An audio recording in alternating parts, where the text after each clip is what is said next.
तुम्ही कुठली कृष्णराज महाडिक 2025 मध्ये लग्न करणार का? हा विषय माझ्या डोक्यातच नाही आहे. म्हणजे मी का तुम्हाला सांगतो, मी कुठल्या नेगेटिव्ह वेमध्ये बोलत नाही आहे. माझं लग्न होईल पण आणि नाही पण मला मला माहीत नाही ते होणार का असं नाही. कसं? ह्या वर्षी म्हणतोय हो. अच्छा. ह्या वर्षी नाही, नाही होणार माझं. तुम्ही 2025 म्हणला. 2025 माझं म्हणण्याचा अर्थ आहे की 2025 मध्ये माझं लग्न होईल का नाही मला. तुम्ही असं म्हणा ना पुढे अहो, 2025 तुम्ही म्हणून. म्हटलं 2025 विचारला म्हणून म्हटलो. बरं. अहो टेन्शन येईल बाकीच्यांना, म्हणजे जे कोणी स्थळ सुचवतायत, जे अहो. कोणी मुली आणतायत त्यांना टेन्शन येईल की असं काय म्हणायला लागलेत कृष्णराज महाडिक. 2025 मध्ये माझं लग्न होईल का नाही माहित नाही. का मी तुम्हाला ह्याचं पाठिंबाचं कारण पण सांगतो. मी एक वर्कहॉलिक आहे. मी तुम्हाला सांगतो, मी एवढा वर्कहॉलिक आहे की एक टाइम होता जेव्हा मी विचार करायचो की आपण 8 तासच्या जागी 6 तास झोपलं पाहिजे, म्हणजे 2 तास एका दिवशी जास्त काम करायला मिळणार, महिन्याचे 60 तास जास्त काम करायला मिळेल. मी असा विचार करणारा व्यक्ती होतो. मला खूप वेगळं, जसं तुम्हाला माहिती आहे की मी वेगवेगळ्या क्षेत्रांमध्ये काम करतोय आणि मला त्यातले जे चॅलेंजेस आहेत ते खूप आवडतात. म्हणजे I love to solve problems, असं आहे माझ्यासाठी.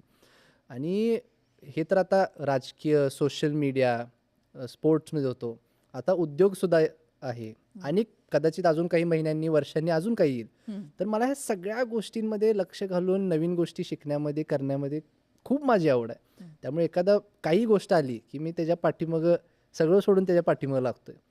आणि त्यामुळं एक असं आहे की त्या कामामध्ये असल्यामुळं माझं ह्या गोष्टींमध्ये लक्षच नाही आहे, खरं सांगतो मी तुम्हाला. कारण I am just so busy with work की असे बाकी काही विषय माझ्या डोक्यात नाहीत. आता तुमचा युवा वर्ग एवढा तुमच्याशी कनेक्टेड आहे, तर कोल्हापुरातली मुलं मुली यंगस्टर्स नोकरीसाठी पुण्याला, मुंबईला वगैरे जातात, IT इथली असतील किंवा कोल्हापूर एक IT हब व्हावं असं काही? मी खरं सांगतो, म्हणजे ह्यात थोडंसं राजकारण आहे म्हणून मी तुम्हाला स्ट्रेट फॉरवर्ड उत्तर देतो. कोल्हापूरमध्ये अनेक गोष्टींमध्ये श्रेयवाद आणि अनेक विकास कामांमध्ये राजकारण खूप मोठ्या प्रमाणात होतं. मागच्या गेल्या अनेक वर्षात काँग्रेसची तिथं सत्ता होती कोल्हापूरमध्ये आणि खूप एकामेकांच्या आडवं पडणे आणि अशा, म्हणजे मी जास्त डिटेलमध्ये जात नाही आता, पण तुम्हाला कळालं असेल, अशा गोष्टी तिथं होत होत्या. आणि अनेक चांगले प्रोजेक्ट्स, जसं की IT पार्क, खूप वर्ष झालं आता प्रोजेक्ट तो आमच्या इथं पेंडिंग आहे. तर ह्या राजकारणामुळं तिथं होत होतं, हे मी तुम्हाला खात्रीपूर्वक सांगतो. परंतु आता इथं महायुतीची सरकार आहे. आमच्या जिल्ह्यामध्ये पहिल्यांदा असं झालं की संपूर्ण 10च्या 10 सीटा ह्या महायुतीच्या आल्या. आमच्या इथं जे काय आता नेते निवडून आलेत ते सगळे चांगले काम करणारे, कष्ट करणारे नेते आपल्याला नेतृत्व करण्यासाठी मिळालेत. आणि मला संपूर्ण खात्री आहे की ह्या 5 वर्षात कोल्हापूरचे जे काय आता मोठे प्रश्न असतील ते सोडवले जातील. बिलकुल. त्याच्यामुळे आता येणाऱ्या सगळ्या काळामध्ये सुद्धा आम्हाला कृष्णराज महाडिक आमदार म्हणून दिसू देत किंवा खासदार म्हणून दिसू देत, वेलकम. मी मात्र तुम्हाला एक सॉरी इंटरप्ट करतो. माझं आमदार की खासदार की गोल नाही आहे. मी बरं, बरं. नाही, म्हणजे मला पॉलिटिकली खूप हे विचारलं जाते. माझं ते गोल नाही आहे. मी संपूर्ण जे माझं प्रक्रियेत मग सुद्धा जर नाव हे आलं. गोल, सॉरी मी परत थांबवते, मग जर हे गोल नाहीये तर मग विधानसभेच्या या प्रचारादरम्यान किंवा काय मोठ्या स्टेजवरती भाषण करत असताना तुम्ही तुमच्या विरोधकांना इशारा दिला की पुन्हा कधी हीच वेळ असेल, मी समोर असेन, तुमचे विरोधक तुमच्या समोर असतील, तर माझ्याकडे किती माणसं आणि त्यांच्याकडे किती माणसं, हे काय मग? सांगतो ना, मी तुम्हाला काय सांगतोय, मी आमदारकी डोक्यात ठेवून काम करत नाही असं मी तुम्हाला म्हणतोय.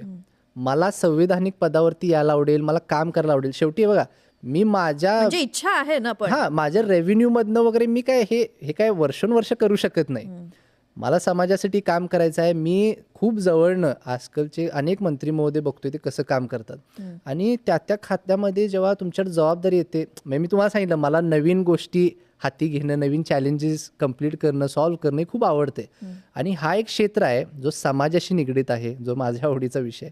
त्यामुळं मला करायला आवडेल, पण मी एखादी गोष्ट मला आमदार व्हायचं आहे म्हणून हे करत आहे असं नाही. मी म्हणतोय जेव्हा संधी येणार, माझं नाव सुद्धा का चर्चेत आलं, कारण जे काय सर्वे झाले असतील किंवा वरिष्ठ लेवलला माझं नाव चर्चेत आलं आणि मग मला बोलवून गेलं आणि माझ्याशी चर्चा केली गेली.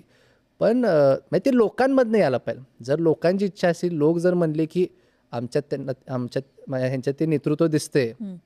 आणि त्या दरम्यान पण काय झालं, अनेक लोक खासदार साहेबांकडे येत होते की तुम्ही बघा, चांगल्या वयात जर संधी मिळाली चांगलं होऊ शकेल, असं ह्या गोष्टी झाल्या म्हणून त्याला चालना मिळत गेली. वेगवेगळ्या क्षेत्रामध्ये काम करत असताना खूप गोष्टींची समज येत आहे, अजून शिकायचं भरपूर आहे. पण त्या आयडियाज सुद्धा मी शेअर करीन, त्याच्या माध्यमातून लोकांनी नवीन गोष्टी सुचवाव्या आणि आपण ते करावे, असं मला सगळ्यांना एक आवाहन करायचं आहे. बिलकुल बिलकुल. आणि सगळ्यासाठी खूप खूप शुभेच्छा. कृष्णराज, वेळात वेळ काढून इथे आलात आणि आमच्याशी संवाद साधल्याबद्दल thank you so much. Thank you very much. Thank you. या पॉडकास्टमध्ये आपण इथेच थांबतोय. मात्र तुम्ही पाहत राहा न्यूज 18 लोकमत.